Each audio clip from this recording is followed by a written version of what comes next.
Hello, everybody, and welcome to another episode of the SHICHIDA Shining Stars podcast, a podcast where we address all the questions parents have about early childhood education. My name is Mr. Dan, and with me today is a very special guest. She is the curriculum manager for SHICHIDA Australia. Please welcome to the show, Kaz. Hi, Kaz. Hi, Dan. Thanks for having me today. Thank you for joining us. Kaz is here today to help us understand more about early childhood developmental milestones. Kids grow up so fast, so sometimes it is hard to keep track of where they are in their learning and indeed where they're supposed to be in their development. So Kaz is going to help us a bit with that. So Kaz, when do children start learning? Well, naturally from birth, but actually, if we're really being honest, babies start learning in the womb. You know, they start to recognize their parents' voices, they register music, they can pick up a lot of things in the womb as well. And I guess we still don't know to what extent, but obviously once they're born, their little brains are absorbing information using all of their senses, so sight, hearing, smell, touch, and even taste. And it's really important that we stimulate these senses to develop their little brains as well. Yeah, sometimes we do forget about the other senses, but definitely when they're babies, obviously they're not able to speak, but they're still making noises, they're still feeling things with their hands, and all of these senses are kind of picking up data that they're storing away for the future, yeah? Yeah, that's right. And you did mention that, this even starts inside the womb, and SHICHIDA recognizes that. I think in Japan, they do have a prenatal program. I think there is a prenatal program coming soon to SHICHIDA Australia as well. So I look forward to that, yeah? That's right. Yeah, we are pushing for it. Yeah. But let's talk about babies. So babies from 0 to, let's say, 1 year old. What's going on in their learning? Oh, well, it's a big period of growth, as you know. It's almost the fastest period of development and is really known as the doing phase. So, they start as newborns, but by the time they're 1, they're really starting to sit up, first with support, but then by themselves. They'll start rolling, then they start crawling. So lots of movement, and they get into everything. They start grasping lots of things, first with their full hand and then with their pincer grip and being able to pick up little things. They start to self-feed, so many things cognitively, putting a lot of things in their mouth, exploring food, responding to names, even recognizing simple phrases and instructions. And then, as they get closer to 1, of course, starting to talk. Things like object permanence starts to develop, which is where they can understand that people and things still exist even if they can't see them, which is why you see a lot of dropping off the side of the high chair. Okay, that's interesting. Yeah, I've never really thought about that before. So before that phase kicks in, I guess it's normal for kids that young to just, if they're not seeing anything, it just doesn't exist, right? Yeah, exactly. They don't know where things are. So it is something that kicks in a bit as well, which is why around 6 months, I guess, they love playing peekaboo because that's when that's sort of starting to develop. So with peekaboo, you're hiding something. It's like, well, where is everything? I can't see anything. And then all of a sudden it's there. So it's sort of leading on to object permanence where they haven't quite learned that the parents are still there. They're just hiding behind the handkerchief. So it's a fun little exploration for them. That's really interesting. Yeah. And you did mention putting things in their mouth kind of things. Anybody that's kind of interacted with a baby at this age, they know that everything's going in the mouth. Everything. Is that they're trying to explore taste, or is it more that they just recognize everything as food, or why do they do that? I guess there's a few reasons why they do it. It is taste, but it's actually one of the ways that they're learning about texture. Oh, okay. So because their reflex is to put things in their mouth because that's how they eat, that's one of the ways that they explore. So they see an object and it might feel hard in their hands, and the instinct is just to let's just, have a little feel in the mouth, see what it feels like when I bite down on it. Is it hard or is it soft to bite down on as well? Because they're very orally based at that age as well. Okay. And physically, there are still a lot of milestones, like you mentioned, grabbing things with their hands, but also their fingers as well, and also starting to sit. So when do they start trying to sit? Well, I'm laughing because my own twins have a few little developmental delays. So it could be anywhere between 4 months to even 8 months they start to pull themselves up to sit. Okay. It can be later as well. And I think it's really important to stress that when we talk about milestones today, whatever time period I say is sort of median, right? Like, sure. It's not a hard deadline. Yeah. So right? I don't want anyone listening to be concerned that their child isn't doing this yet, because it will come. It will happen. I think a lot of parents, especially first-time mums like I am, get really hung up on the fact that my child's not doing this at this point. And I think it's just really, important to remember that most kids, and there are exceptions obviously, but most kids will catch up by the time they're 3. Sure. And all children are different as well. So they'll excel in some things and need a little bit of extra help in other things. That's perfectly natural. Absolutely. At this age, though, what role do you recommend that parents take in helping their children achieve these milestones? Should they really be doing, for example, sitting up exercises with their babies or? I mean, these things are going to come no matter what you do. But of course, you want to give them the help and the leg up, and the importance of tummy time is the first major thing that you need to do to build up the strength and the muscles.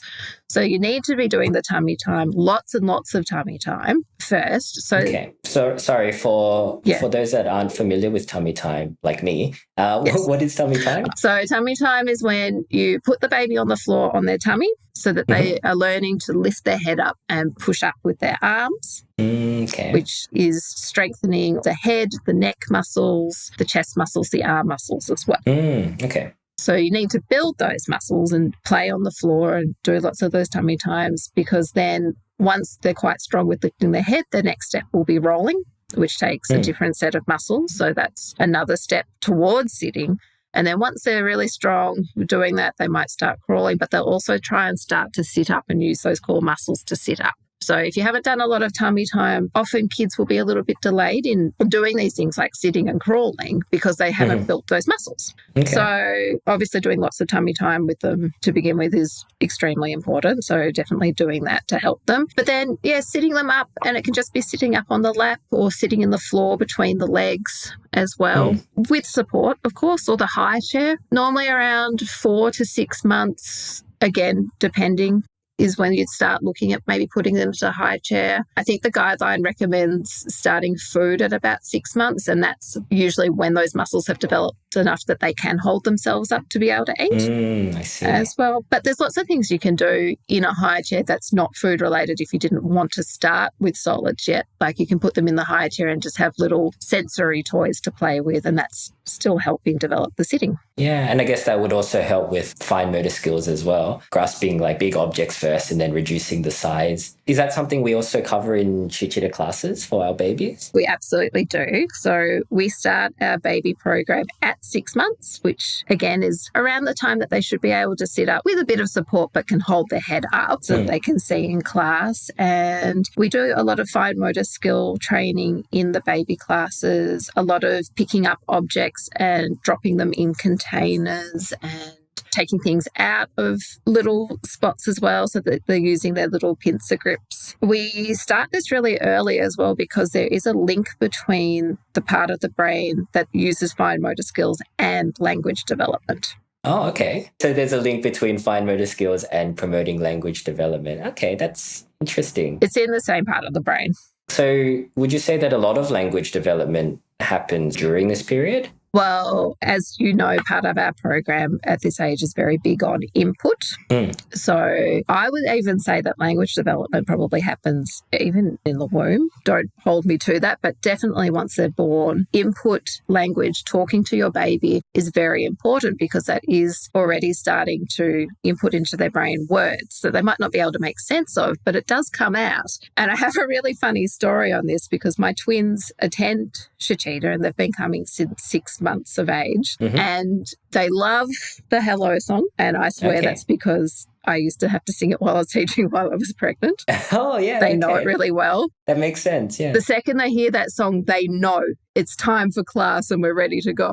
I was never skeptical of language input being important, obviously, but I didn't really realize the extent of it until Claudia started talking. And one of her first words was triangle. Okay. It's such an unusual, aside from mum and dad. Yeah, it wouldn't be most babies' first words, right? Yeah, triangle. Yeah, so she did start with mum and dad, but then all of a sudden, triangle. She points at triangles and we go out and everywhere. It must be her favourite shape. Yeah. It's triangle, triangle, triangle. And that's all SHICHIDA input, shape input, singing the songs, all the words. That's obviously stuck from before she could talk. So cool. I guess that's one of the good things about SHICHIDA is that we input such a variety of vocabulary. You really don't know what's going to stick with them. And I think the fact that you were teaching while you were pregnant with them, and that speaks to how important even the prenatal program would be as well once we get it running. Yeah, I agree, because the one thing that I've noticed with both of them is they just adore the SHICHIDA songs over anything else. So we do non-SHICHIDA kids songs. They're like, yeah, this is okay. But the second it's a SHICHIDA song and it's ones that they've heard, but it's even ones that I play to them that I might have taught with while they're in the womb, the attention is instant and they're smiling, they're dancing, they're trying to clap and sing along to it. So, songs that I didn't do when I was pregnant or didn't do in those early few months with them, they've got no interest in, but because my SHICHIDA brain has always got those songs in it, they're the ones that they've been exposed to since, before birth, but especially after birth. They're the ones they're attracted to. Yeah, definitely. The more familiar the kids are with something, the more willing they are to participate and the more excited they get when they hear it, yeah? Yeah, that's right. Okay, so aside from language development, what other kind of cognitive milestones can we speak to during this baby period? Okay, so another set of milestones is emotional and social. Around 6 months to 1 year old, they start showing fear and anxiety over people or situations that might not have bothered them before. So their stranger danger sort of kicks in. They're looking at your reactions to people as well, picking up on your emotions. Do you like this person? Is this person a safe person? Or do you not know them? You not like them? We talked about object permanence before. They start to cling or cry when you leave them, and they're very happy to see you return. They start to read other people's emotions and they purposely start playing with toys as well. I did want to make a note here about kids crying in class at this age, because this is something that comes up in our baby and toddler classes a lot, about kids coming in and just being hysterical and crying. And this is actually very normal, because it's a new environment. They don't know what's going to happen. If they've been going to childcare, then their expectation is they're going to be left there by their parents. And they're probably fine going to childcare now because they're used to it. But this is a new place. And are you going to leave me here? Or what's happening? And so they get very scared. And it stresses a lot of parents out. And I think it's very important to let parents know that this is a very normal thing and it will get better. Once you've come a few weeks, they will settle into the class and they will begin to love the class because you're in the class with them. So it's a good bonding moment. Yeah, generally that does happen quite quickly as well, as long as we're consistent about bringing the kids to class and on time as well, because there are a lot of activities that we do at the start of class to settle the kids in and kind of get them into that routine of going to a SHICHIDA class. Again, it's about familiarity, right? Once they are familiar with how classes go and what the environment is like, then they feel a lot more comfortable. Oh, absolutely. And by the time they're 4 and they're matured and they're independent enough, they're ready for the parents to be out of the class. Yeah, and usually parents are ready to be out of the class as well at that point. But definitely the bonding experience is something that can't go overlooked as well. There aren't a lot of programs where the parent is allowed to participate in the class with the kids. So yeah, definitely making the use of those 50-minute classes and really bonding with your child and learning together. It's not really something that you can really put a price on. It's quite precious. Yeah, absolutely. And I want to add to that as well. Like, you get that really good 50 minutes of bonding in the class, but you're also able to see what we do in class and take it home and do all the things at home and reinforce all of the concepts and the ideas and have those bonding moments at home because you're doing something and you're engaging together in things. 100%. All right. Thank you so much, Kaz, for talking us through these learning milestones for the younger kids. I definitely have a better understanding now of like the progression of development for young kids. And a lot of what you said, like I've been able to see it in the kids that I teach. And now I finally understand like how their brains are working a little bit more. So thank you for that. No problem. We'll have another episode later down the line to talk about some of the older kids and their developmental milestones. But for now, guys, remember everybody, your baby is learning and absorbing information from day one. So it's never too early to start supporting their learning. The SHICHIDA program is a weekly 50-minute learning program using fun brain-boosting techniques for children aged 0 to 9. Each class accelerates your child's development by providing the vital elements for them to thrive and excel. For more information on how the SHICHIDA program has been helping parents and kids get an early start on education, visit www.shichida.com.au. You can enter the coupon code FUN50 to receive a 50% discount on your first lesson. Alternatively, you can follow us on Instagram at SHICHIDA Australia. You can join our Facebook group to be part of the conversation, or you can subscribe to our YouTube channel to get instant access to a wealth of parenting and early childhood education videos. Please join us next week as we invite Angie on to talk to us about getting a head start on reading and writing. But for now, though, thank you so much for listening, and thank you again, Kaz, for joining us. Thanks for having me. Until next time, bye-bye. Bye.